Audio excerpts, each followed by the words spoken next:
Last लेक्चरला आपण काय पाहिलं होतं? थेरम पाहिलं होतं मला वाटतं. व्ही मध्ये वेक्टर स्पेसमध्ये किती एलिमेंट्स असतात जर त्याचे डायमेन्शन के असेल आणि नंबर ऑफ बेसिस तिथे किती असतील ते आपण डिस्कस केलं होतं. So let me share the screen.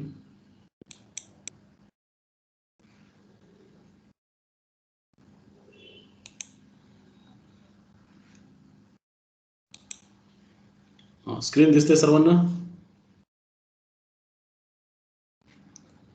Unmute करून बोला. स्क्रीन दिसते का? लास्ट लेक्चरला आपण जनरल डिस्कशन केलं होतं how to use team Microsoft आणि आजपासून आपण टीम स्क्रीन दिसते सर्वांना? आवाज येत नाही, अनम्यूट करून बोला. ओके, ठीक आहे.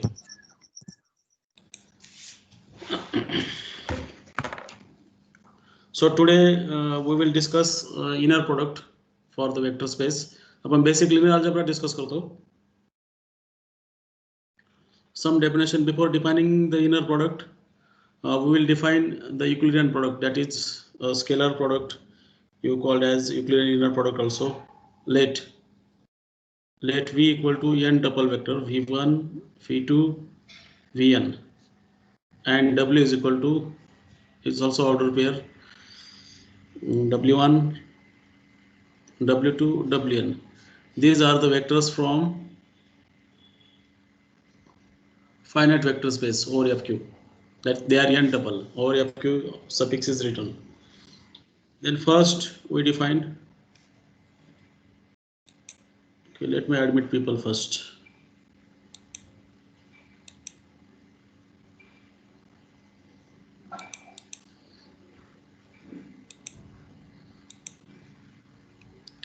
मध्ये स्क्रीन दिसत नसेल तर सांगायचं मला. So I am writing the definition of scalar product. Scalar product, as you know better, the scalar product, आणि हाच product आपण इथे यूज करणार आहेत. The scalar product, which is also known as, काय म्हणतो याला आपण, डॉट प्रोडक्ट. म्हणजे दोन वेक्टरचा प्रॉडक्ट करायचा आणि त्याचा फील्ड मधला रिझल्ट येईल. Elements from the field is called the scalar part. That's why. Or it is also called as Euclidean inner product. Euclidean inner product. Component wise multiply करतो ना आपण. It is also called as Euclidean inner product. You have heard all these names earlier. It is defined as, definition आठवतं सांगा कोणी. आपण denote करतो v dot w.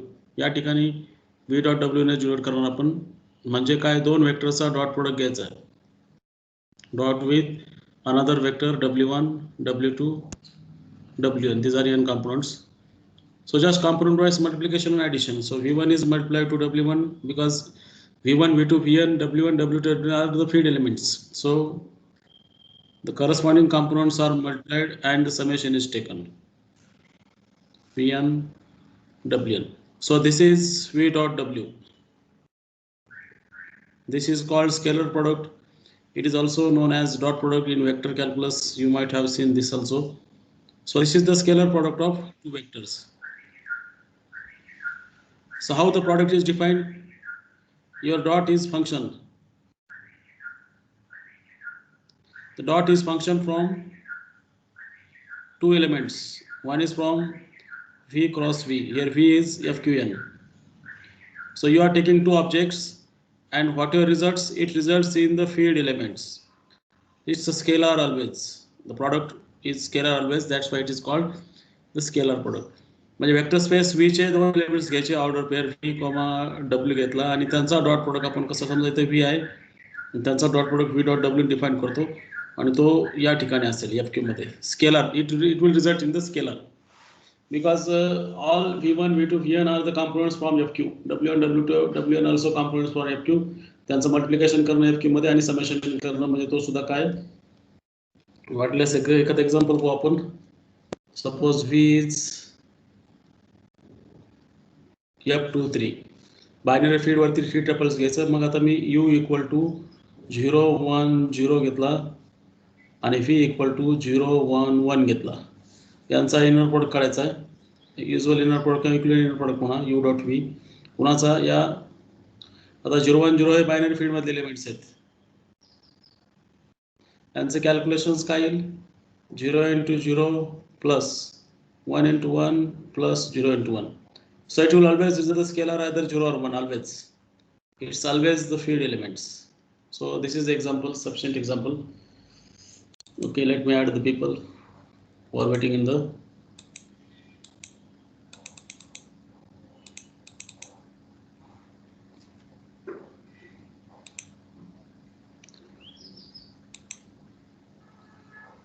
almost all people join. Okay. So you should not have any difficulty in this scalar product. If any difficulty, you can raise your hand or you can unmute yourself and ask me the questions. But keep watching what I am doing here. That is now second definition. Now one term orthogonal is there. Orthogonal vectors. आपण Euclidean geometry किंवा plain मध्ये त्याला perpendicular म्हणतो. But when dimension increases greater than 2, they are called as orthogonal vectors. The two vectors are said to be orthogonal. The two vectors are said to be orthogonal. केव्हा म्हणायचं सांगा. The two vectors समजा मी u आणि v म्हटलं तर वेक्टरचे नाव दिलं आपण इथं. Two vectors u and v are said to be orthogonal if the scalar product of it should be 0. आपण ज्याला प्लेन मध्ये त्याला परपेंडिक्युलर म्हणतो, पण ज्यावेळेस तुमचं डायमेन्शन मोर दॅन 2 असतो त्या ठिकाणी परपेंडिक्युलर हा शब्द लागू होत नाही. त्याच्याऐवजी आपण त्याला ऑर्थोगोनल म्हणतो. म्हणजे यू डॉट ज्यांचा इनर प्रोडक्ट 0 असेल ते दोन वेक्टर कंपल्सरी काय म्हणायचं ऑर्थोगोनल वेक्टर आहे असं म्हणायचं. तिसरी definition, third definition for it.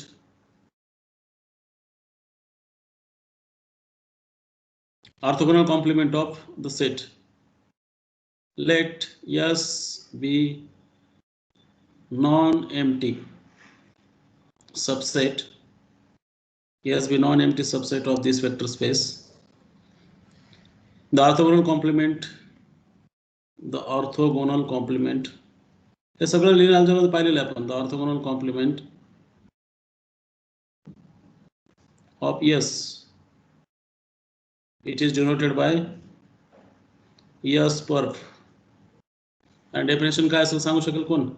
S मधल्या ज्या वेक्टरला S मधल्या वेक्टरला जे ऑर्थोगोनल असेल त्या वेक्टरचा संच.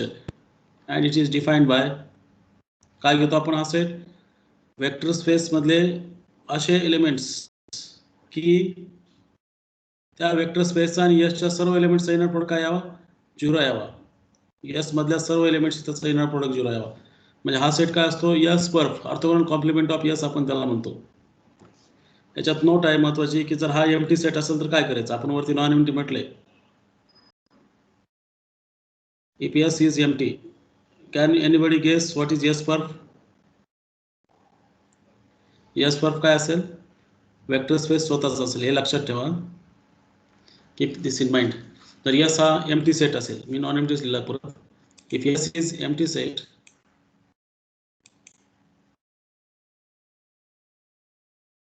if this S is empty set then its perf will be the whole vector space. This is remark number 1.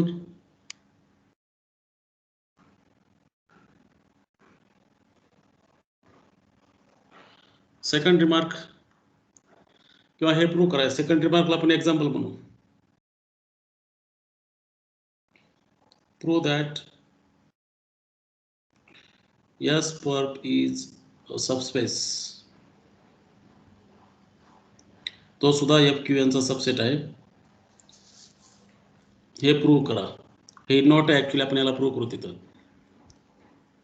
आता S एम्प्टी असेल नॉन S एम्प्टी असेल तर S पर्फ स्वतः FQN येतोय. त्यामुळे आपण काय पण समजू शकतो त्याला. तर S पर्फची डेफिनेशन आपण काय केलेली वर all those vector space element FQN elements such that V dot S is 0 for every S in S. Empty असेल तर तो सगळा सेट येईल.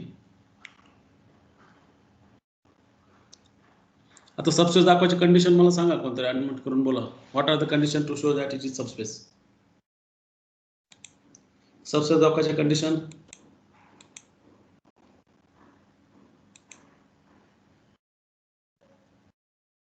विशाल चापटे, सबस्पेसची काय कंडिशन आहे?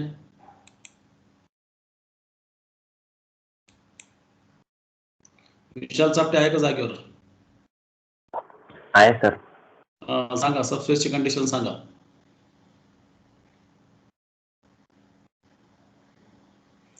Condition of subspace.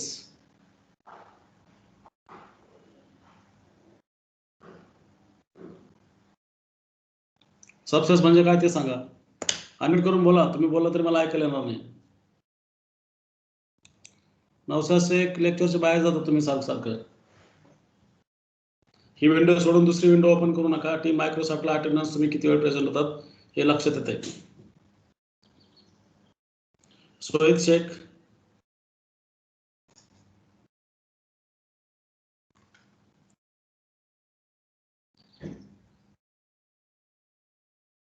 अनम्यूट करून बोला. सोहित शेख. स्क्रीन दिसत नसल्यामुळे मी बघितलं नाही सर. काय म्हटलं? स्क्रीन दिसत नसल्यामुळे बघितलं नाही सर. स्क्रीन शेअर झाली दिसते की? स्क्रीन दिसते? पीसी असल्यामुळे मी सर दिसत नाही माझ्याकडे. काय असल्यामुळं? लॅपटॉपवर बघत असल्यामुळे मी दिसत नाही सर. प्लग इन नाही म्हणून. हे पहा मी परत स्टॉप शेअर करून पुन्हा शेअर करतो.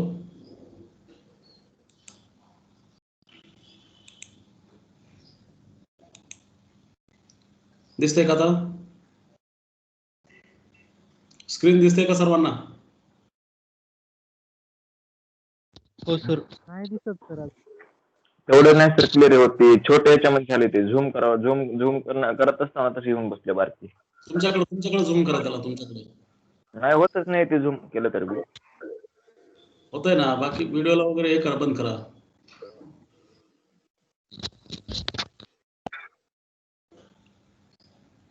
हे वाचता येतं त्याच्यावरचं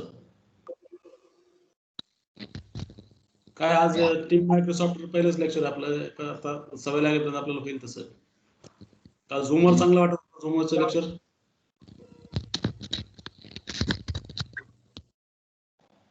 झूमवरचे लेक्चर बरेच का इथं टीम मायक्रोसॉफ्टचे? झूम वर चांगले आहेत सर. चांगलं आहे सर. ते व्यवस्थित बनवतो. कॉलेजने तर कंपल्सरी याच्यावरच करणार आहे. व्यवस्थित होते सर झूम वर. ह्याच्यावर काही समजा नाही गेलं काही नाही. अरे कॉलेज विकत घेतला आता 1 लाखाला काहीतरी सगळ्या विद्यार्थ्यांसाठी. याच्यावर घ्यावं लागते लेक्चर आता. बरं आजचा दिवस बघू काय चर्चा होते बघू नंतर. ते आपल्याला येस पर पास सबसेस दाखवायचा. मी फक्त सबसेसच्या कंडिशन विचारल्या. त्या सबसेस दाखवायचं म्हणजे तुम्हाला ऍडिशन क्लोज दाखवायची आणि स्केलर मल्टिप्लिकेशन क्लोज दाखवायचा. 0 त्या ठिकाणी कंपल्सरी राहायचा. आपण नॉन एम्प्टी दाखवतो त्याला आधी. आता काय होतं पहा इथे 0 हा FQN चा भाग आहे. तर 0 इंटू एस. आता 0 म्हणजे काय? हे n टपल 0 आणि एस काही का असेना. एस काही जरी असेल तरी शेवटी काय उत्तर येईल त्याचं? 0 स्केलर येईल. कारण 0 इंटू एस चा फर्स्ट कॉम्पोनंट, 0 इंटू एस चा सेकंड कॉम्पोनंट, 0 इंटू एस चा nth कॉम्पोनंट. अशा प्रकारे 0 येईल. म्हणजे 0 कंपल्सरी एस पर्फ मध्ये असतो. म्हणजे एस पर्फ हा काय? Non empty subset. कुणाचा? वेक्टर स्पेस जो कोण FQN आहे त्याचा. पुढे आता नॉन एम्प्टी म्हटलं आपण त्यात x, y आहे असं म्हणत आपण. x, y त्यामध्ये आहे म्हणजे काय? x dot s is 0 for every s in s. y dot s is 0 for every s in s. मग आपल्याला दाखवायचं असतं x प्लस y पण काय s पर्फ मध्ये दाखवायचं असतं. मग x प्लस y चा डॉट प्रोडक्ट s ची घ्या for every s in s. तर ते काय येईल? x dot s y dot s. Inner प्रॉडक्टच्या डेफिनेशन प्रमाणे आपण सेपरेट करू शकतो याला. आणि हा 0 प्लस 0 म्हणजे काय? 0 आहे. तर अशा प्रकारे ऍडिशन इथे इझिली आपण क्लोज दाखवू शकतो. इथे आपल्याला म्हणता येईल x plus y belongs to s perp for all x y in s perp. And next, alpha with the n is scalar. We want to show that alpha into x is in x पर्फ. x पण s पर्फ मध्ये आहे. So what you do? You just write for every for every S in S S dot alpha into x. पुन्हा inner प्रॉडक्टच्या definition पण alpha आपण बाहेर घेऊ शकतो आणि अल्फा इंटू झिरो आपल्याला माहिती आहे काय. अशा प्रकारे स्केलर मल्टिप्लिकेशन क्लोज आहे, वेक्टर ॲडिशन क्लोज आहे, म्हणून एस पर हा काय आहे, सबस्पेस आहे. S per is subspace of vector space V. कोण आहे तो, एफ क्यू एन. यात आणखी एक महत्वाचा आपण त्या ठिकाणी रिझल्ट पाहिला असेल की सेट जनरेट आपण जर असं लिहिलं सबस्पेस जनरेटेड बाय एस लिहिला, त्याचा पर्प काढला तरी तो सुद्धा काय असेल, एस पर्पच असेल. हे पाहून घ्या तुम्ही रिझल्ट, मागचा रिझल्ट. जनरेटेड बाय सेट एसचा आपण सबस्पेस लिहिला आणि त्याचा पर्प काढला तरी तो सुद्धा काय असतो, एस पर्प असतो. हा रिझल्ट आपण सुद्धा फर्स्ट इयर MSc ला असताना पाहिला असेल लिनियर अल्जेब्रा पेपरमध्ये. आपल्याला लिनियर अल्जेब्रा फारसे जर स्टडी करायचे नाही. आणि आता तिथं आपण जे डिफाईन केलं होतं इनर प्रॉडक्ट डिफाईन करूयात. आता हा वरचा जो होता युक्लिडियन इनर प्रॉडक्ट होता, कॉम्पोनंट वाईज किंवा स्केलर किंवा डॉट प्रॉडक्ट म्हणतो आपण त्याला. आपण या ठिकाणी आता डिफाईन करू इनर प्रॉडक्ट. तर inner product of two vectors. Inner म्हणजे काय, आतल्या आत राहणार ते, आत म्हणजे त्याच वेक्टर स्पेस व्ही आहे, वेक्टर स्पेस व्ही आहे, दुसरा पण वेक्टर, तोच वेक्टर स्पेस व्ही आहे. म्हणजे व्ही चे ऑब्जेक्ट्स व्हीशीच मल्टिप्लाय करायचे आणि इनर प्रॉडक्ट आपण डिनोट करतो या नोटेशनने. तुम्हाला व्हीचा वेक्टर लागतो आणि व्हीचा दुसरा वेक्टर लागतो. म्हणजे एक्स आणि वाय व्हीचे असतील तर त्यांचा इनर प्रॉडक्ट आपण याप्रमाणे डिनोट करतो आणि हा नेहमी काय असतो, फील्डचा भाग असतो. This is always field. या ठिकाणी फील्ड म्हणून आपण एफ क्यूचा दर्जा, this is always from the field and it is denoted by this notation x comma y. आपण डेफिनेशन कशी करणार इथे, डेफिनेशन आठवते का पहा तुम्हाला. हा एक्स कॉमा वाय नेहमी स्केलर असतो. या स्केलरमध्ये खालच्या कंडिशनसाठी सॅटिस्फाय कराव्या. एक्स वाय झेड हे व्हीचे भाग असतील, अल्फा हा फील्डचा भाग असतील, तर आपल्याला खालच्या कंडिशन त्या ठिकाणी दाखवायच्या. कोणत्या कंडिशन आहे, एक आणि ॲडिटिव्हिटी कंडिशन पहिली आहे तुमची, एक्स आणि झेड ॲड केले आणि वाय असं केलं, म्हणजे काय थोडक्यात x plus y into Y असं केलं तुम्ही. X plus Z into Y केलं ते काय येईल, x into Y plus Z into Y. दुसरी कंडिशन कशा संबंधित आहे, दुसरी कंडिशन स्केलरशी संबंधित आहे. अल्फा इंटू एक्स वाय केलं तर ते काय, alpha into x comma y. Scalar inner प्रॉडक्टची दुसरी कंडिशन.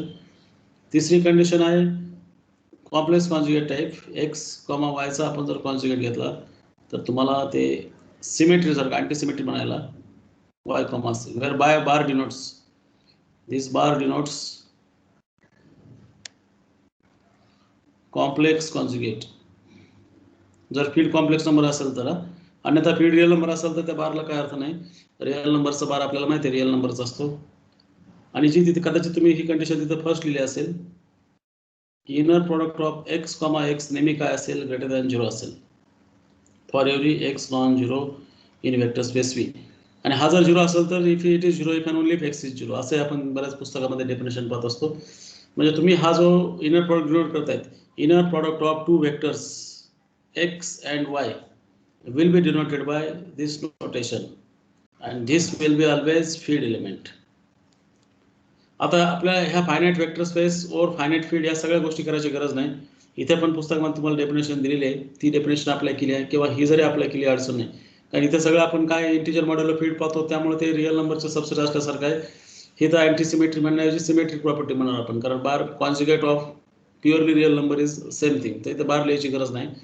आणि हे अल्फा टाइम्स एक्स ठीक आहे, ह्या कंडिशन पण आहेत. तर पेज नंबर 43 वरती डेफिनेशन दिली आहे, ती तुम्ही हाताळू शकता. आपल्याला काय इथं इनर प्रॉडक्ट म्हणजे FQN यावरती हा प्रॉडक्ट डिफाईन केला, तो इनर प्रॉडक्ट दाखवत बसायचं नाही आपल्याला, फक्त हे डेफिनेशन आपण या ठिकाणी रिकॉल केलेली आहे.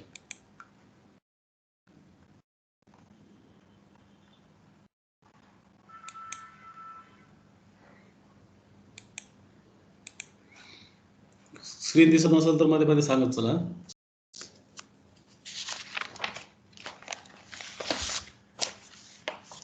Okay, we'll have example on this. Simple example आहे.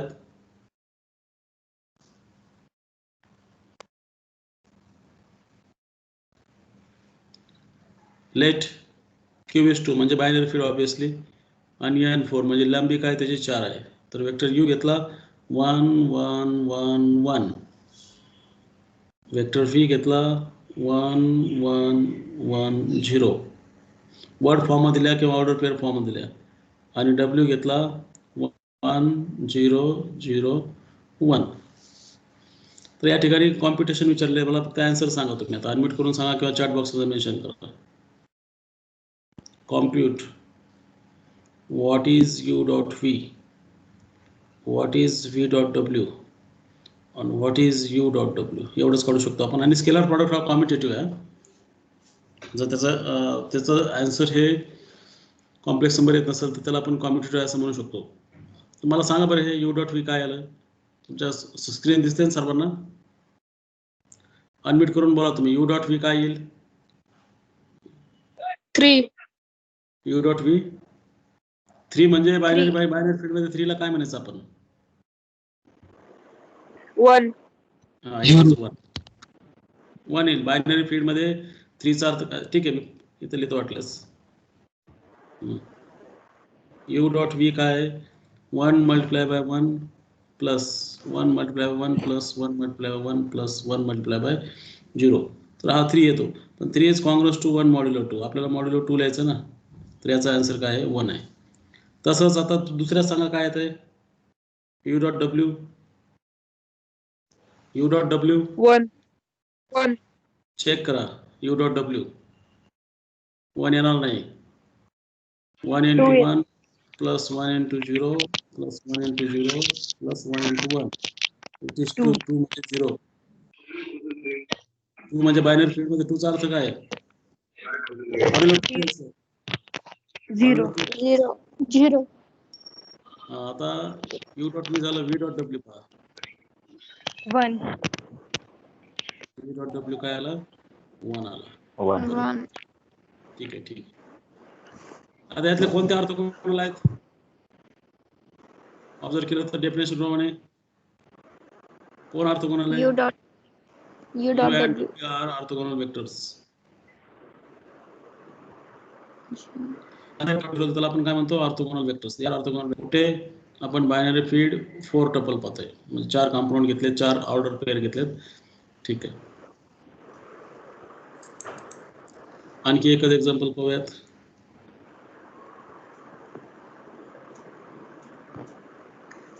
S परफ वरती पाहू. Let q equal to 2 and s equal to 0 1 0 0 0 1 0 1. इथे विचारलंय s परफ फाइंड करायचं आहे. Find s परफ.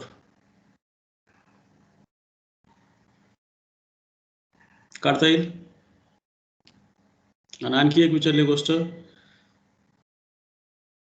Late v equal to v1 v2 v3 v4 word form मध्ये लिहा वाटलं असेल.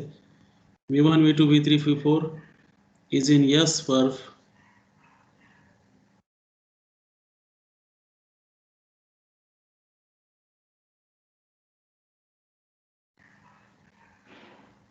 ठीक आहे. v1 v2 v3 च्या किमती काढायच्या ऍक्च्युअली सोल्युशनच आहे. s फाइंड s परफ करायचं. इथे काय विचारलं नाही, पुढे फक्त दिलंय त्याने ते. इथं सोल्युशन सुरू होतं. ठीक आहे. हे s परफ मध्ये आहे तर ते काय असतील ते काढायचं थोडक्यात. आता मला सांगा हा s आहे 0 1 0 0 0 1 0 1. हा कोणाचा सबसेट आहे. f24 चा. लेंथ काय प्रत्येकाची 1 2 3 4 लेंथ 4 आहे. f24 चा तो सबसेट आहे. मग s परफची डेफिनेशन काय आहे. s परफची डेफिनेशन काय सांगते. v फाइंड करायचं तुम्हाला. v कुठे फाइंड करायचे f24 मध्ये. पण कंडिशन कोणती सॅटिस्फाय झाली पाहिजे. v dot s for every s in s हे 0 आलं पाहिजे. मग v ला आपण व्हेरिएबल, v आपला व्हेरिएबल येतं. आपल्याला v म्हणजे वरती दिला ना. म्हणजे तुम्हाला v1 v2 v3 v4 असे फाइंड करायचे की v1 v2 v3 v4 याचा डॉट प्रॉडक्ट 0 1 0 0 0 आला पाहिजे. v1 v2 v3 v4 याचा डॉट प्रॉडक्ट 0 1 0 1 सी 0 आलं पाहिजे. अशा कंडिशन प्रमाणे सॅटिस्फाय करायचे. मग काय त्या V1 V2 V3 च्या किमती असतील ते शोधायचे आपल्याला. आता इक्वेशन फॉर्म मध्ये लिहू शकतो आपण. We have to find V1 V2 V3 V4 such that you need to find V1 V2 V3 V4 such that V1 into 0 इथं काय equations V2 into 1 V1 into 0 plus V2 into 1 plus V3 into 0 plus V4 into 0 equal to 0. आणि पुढचं V1 into 0 plus V2 into 1 plus V3 into 0 plus V4 into 1 is 0. तर आपल्याला ह्या condition satisfy करणार V1 V2 थोडक्यात linear system solve करायची आपल्याला इथे. So you need to find V1 किंवा XYZW म्हटलं तरी चाललं असतं तिथं. आता याच्यावरून इक्वेशन काय मिळतं तुम्हाला? याच्यावरून इक्वेशन मिळतं V1 इक्वल टू 0 आणि दुसरं इक्वेशन काय देत आहे V2 plus V4 equal to 0. हे सायमल्टेनियस सोडायचं. याचा अर्थ काय तुम्ही आता हा सिस्टम ऑफ इक्वेशन्स कसा झाला पाहिजे. सिस्टम ऑफ इक्वेशन्स तुम्ही लिहायला गेलो याला मॅट्रिक्स फॉर्म मध्ये. You need to find the matrix V1 V2 V3 V4 याला व्हेरिएबल मॅट्रिक्स म्हणतो मी X such that दोन इक्वेशन येतील इथे. दोन इक्वेशन कसे येतील V1 चं कोएफिशियंट 1 V2 चं कोएफिशियंट 0 V3 चं कोएफिशियंट 0 V4 चं कोएफिशियंट 0 आणि दुसरं इक्वेशन V1 चं कोएफिशियंट 0 V2 चा 1 V3 चा 0 आणि V4 चा 1 आणि X V1 V2 V3 V4 हे काय येतील 0 येतील. थोडक्यात ही लिनियर सिस्टीम सॉल्व्ह करायची. 4 अननोन्स आहेत आणि 2 इक्वेशन्स आहेत. म्हणजे इथे इन्फायनाइटली मेनी सोल्युशन असतात रिअल नंबरसाठी राहतील. पण इथं सोल्युशन्स तुम्हाला फाइंड करायचे की काय काय सोल्युशन असतील याचे. मग गेस करा त्या व्हॅल्यू काय घेऊ शकतो आपण इथं. आता V1 ची किंमत 0 आलेली कंपल्सरी. इथं ऑल पॉसिबल व्हॅल्यू द्यायच्या इथं नाही. आता X ची किंमत लिहायची तुम्हाला. You are writing all those X F to 4 such that X equal to 0. Where A is this?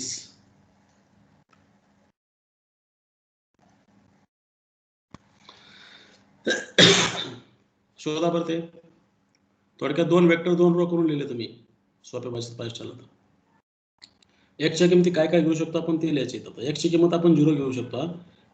या मॅट्रिक्सला सगळ्या 0 ने मल्टिप्लाय केलं तर 0 येते. X ची किंमत आपण काय घेऊ शकतो 0 घेऊ शकतो इझिली. आणखी X ची किंमत काय घेऊ शकतो इथं पहा. आता X ची किंमत आपण काय घेऊ शकतो. आता V1 तर कंपल्सरी 0 आहे. V1 कंपल्सरी 0 असेल पाहिजे. सांगा मला X ची किंमत आपण काय काय घेऊ शकतो गेस करा. या ठिकाणी X काय घ्यायचं आपण जेणेकरून हा 0 येईल. आता 1 into V1 implies V1 equal to 0. आता काय V2 ची किंमत 1 घेऊ शकता V4 ची किंमत 1 घेऊ शकता बरोबर. कारण 1 + 1 0 देईल. म्हणजे V1 V2 ची 1 V3 0 हा एक आहे. आणखी कोण आहे त्या 0 1 0 1 याचा आणखी कोण आहे का शोधा यस पर्प मध्ये.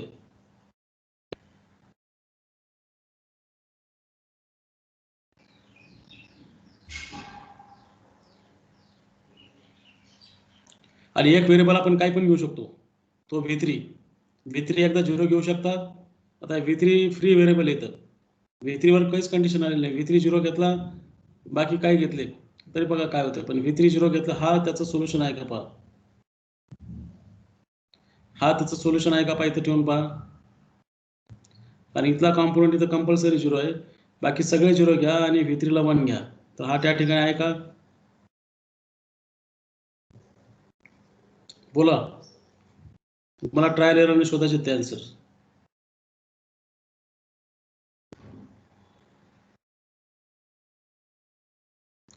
आता आपल्या इथं लक्षात आलंय की V1 0 घेतलाय कंपल्सरी.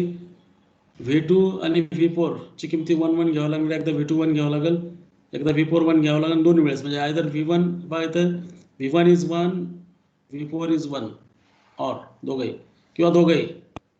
तर या ठिकाणी हे स्टेटमेंट ट्रू होतंय. आता V1 = 1 असलेलं घेतलं नाही आपण.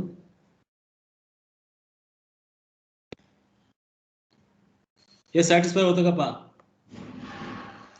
हे चारही गोष्टी काय येतात, ए इंटू एसच्या सगळ्यांची यांचं इनर प्रॉडक्ट 0 होतं का चेक करून पहा.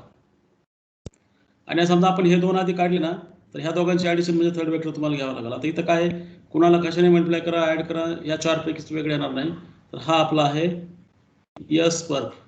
दुसरं असं सांगायचं की एस परची डायमेन्शन, आपण डायमेन्शन रिझल्टमध्ये एस परची डायमेन्शन आणि डायमेन्शन ऑफ एस जर सबसेस असेल तर, किंवा असं करून लिहितो यार मी, तर ही नेहमी काय असते, एन असते. इथे एनची किंमत 4 आहे. तर या दोन याची डायमेन्शन 2 आहे, कारण हे दोन वेक्टर इंडिपेंडंट आहेत. एसची डायमेन्शन 2 आहेत, हे दोन वेक्टर इंडिपेंडंट आहेत. मग एस परची डायमेन्शन 2 असली पाहिजे. तर इथं 2 वेक्टर तुम्ही बेसिस त्याचे शोधू शकता काय आहेत ते. हे एस पर आला नसेल लक्षात, विचारा परत एकदा अनम्यूट करू ना. एस पर बद्दल काय अडचण असेल तर विचारा या ठिकाणी. सरळ सरळ दोन इक्वेशन सॉल्व्ह करतो आपण. वाटल्यास मी ते इक्वेशन्स लिहितो. कोणते दोन इक्वेशन्स? पहिलं इक्वेशन बरोबर आलं का? पहिलं इक्वेशन V2 च्या ठिकाणी, की इथं आपलं लिहिताना चुकलं, या ठिकाणी 0 पाहिजे. इथं V1 नाही, इथं V2 आहे. कारण पहा इथं पहा, इथं V2 इंटू 1 आहे. तर इथं 1 पाहिजे, इथं 0 पाहिजे. हे गोळ झाला एक. ठीक आहे, तुमच्या दोन इक्वेशन येतील थोडक्यात त्याच्यावर. एक काय येईल, V2 इक्वल टू 0, आणि पुढचं इक्वेशन काय आलं, V2 plus V4 equal to 0. मग लक्ष दिलं तर हे सोल्युशन कसे कम्प्लीट करता येईल. तर V1 आणि V3 तर दिसतच नाही. V1 V3 ची रँक 2 आहे, म्हणजे V1 V3 तुम्ही काय पण घेऊ शकता. म्हणजे V1 ची किंमत 0 घेऊ शकता, V3 ची किंमत 0 घेऊ शकता, V1 ची किंमत 1 घेऊ शकता. म्हणजे आता हे सोल्युशन लिहिताना त्याचे 4 पॉसिबिलिटीज काय काय येतील ते लिहितो तुम्ही. V1, V2, V3, V4. आता इथं काय आलं, V2 0 घेतला तर V4 सुद्धा काय आलं, म्हणजे V2 आणि V4 0 आले कंपल्सरी. हे सोल्युशन घेतलं आपण तर V2 आणि V4 कंपल्सरी 0 आले. हे V1 V2 तुम्ही काय घेऊ शकता, म्हणजे फील्डमधले कोणते एलिमेंट्स आहेत, 0 आणि 1 पैकीच. मग हे फक्त चॉईस आहे आपल्याला. तर मी सर्व 0 घेतले पहिल्यांदा. हे 0 तर फिक्स आहेत. नंतर मी V1 ची किंमत 1 घेतली, V3 ची किंमत 0 घेतली. नंतर मी V1 ची 0 घेतली, हे 2 0 फिक्स आहे. V3 ची 1 घेतली. आणि सबसेस राहण्यासाठी या दोघांची ॲडिशन पण त्या ठिकाणी काय असावी, अशा प्रकारे 4 वेक्टर्स आलेत त्या, हे लक्षात घ्या. V2 V4 कंपल्सरी 0 आहे त्या ठिकाणी. V2 V4 कंपल्सरी 0 आहेत, आणि मग आपल्याला हे 4 वेक्टर त्या ठिकाणी मिळालेले आहेत. These are the part of S perp. आता काही जरी केलं तरी या 4 पेक्षा वेगळे येणार नाही, हे 4च येतील. अनम्यूट करा आणि काही क्वेश्चन असेल तर विचारा या ठिकाणी.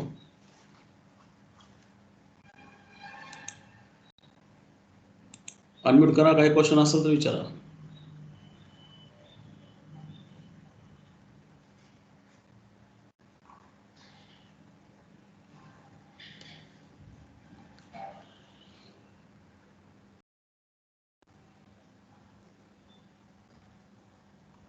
अनम्यूट करून विचारा. सर वो यस पर है ना, हाँ हाँ सर. उसको एक बार रिवाइज करो. डेफिनेशन ऑफ ब्रैकेट आता में ना काढ सर, 0 एस एग्जाम्पल. पर. हाँ एग्जाम्पल. ओके ठीक.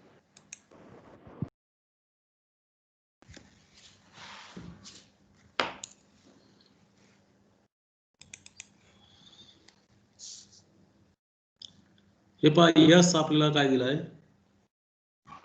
यस आपल्याला दिलेला आहे 0 1 0 0, आणि दुसरा आहे वेक्टर, दुसरा कोणता आहे, यस मधले वेक्टर 0 1 0 0 आणि 0 1 0 1. हा यस दिला. हा सबसेट कोणाचा आहे, F24 चा. F24 मध्ये 16 वेक्टर्स आहेत. तर हे दोघे 16तले कोणते वेक्टरचे परपेंडिक्युलर ते शोधायचे. याच्यामध्ये जवळपास 16 वेक्टर आहेत.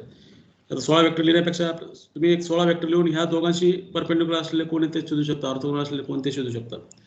तर यस पर मी का आता हे V1 V2 असं लिहित नाही, आता व्हेरिएबलची भाषा लिहितो. आपल्याला A B C D असे फाइंड करायचे. कुठले F24 मध्ये की ए बी सी डी एसच्या सगळ्यांची त्याचा डॉट प्रोडक्ट काय असावा 0 असावा.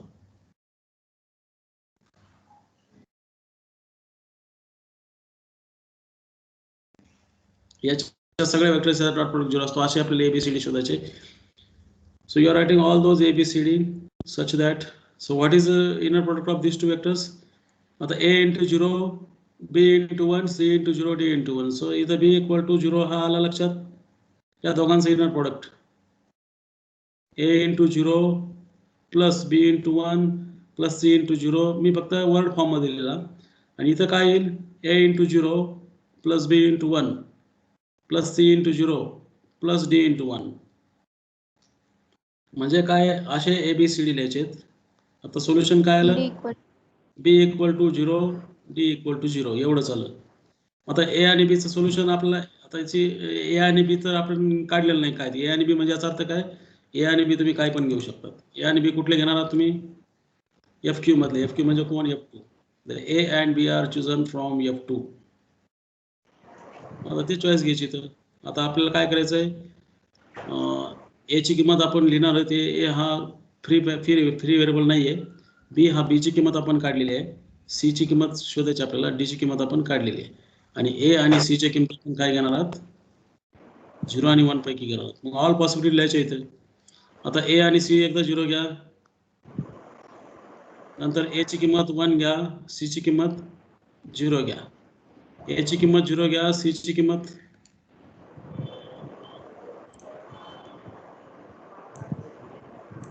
आता या ठिकाणी ए ची किंमत मी 0 घेतो. सी ची किंमत 1 घेतो.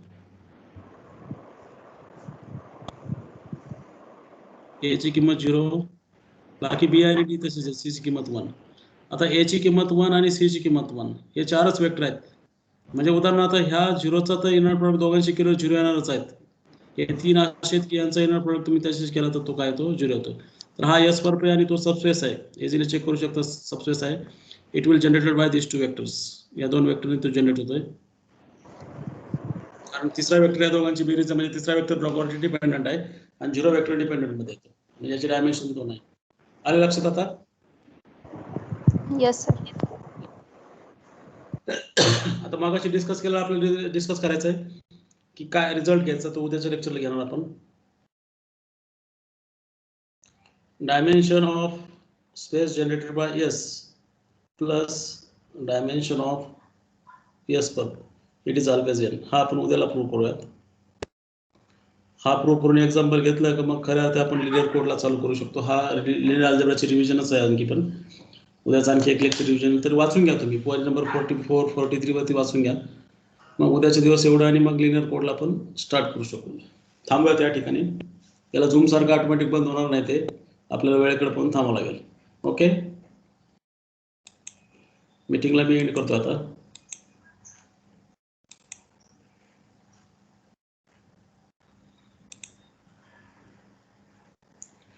असाइनमेंट केलं का सबमिट सर्वांनी?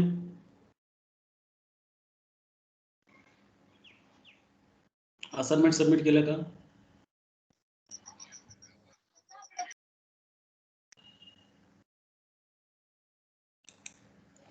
ठीक आहे. थांबूया बोलू तुझं. नाही सर. सबमिट करा लवकर. ते एक एक क्वेश्चनचं एक एक PDF करा. बऱ्याच जणांनी केलं त्याचं सबमिट. त्यामुळं अडचण नाही तुम्हाला करायला. ठीक आहे. थांबूयात आपण. थांबूयात आज.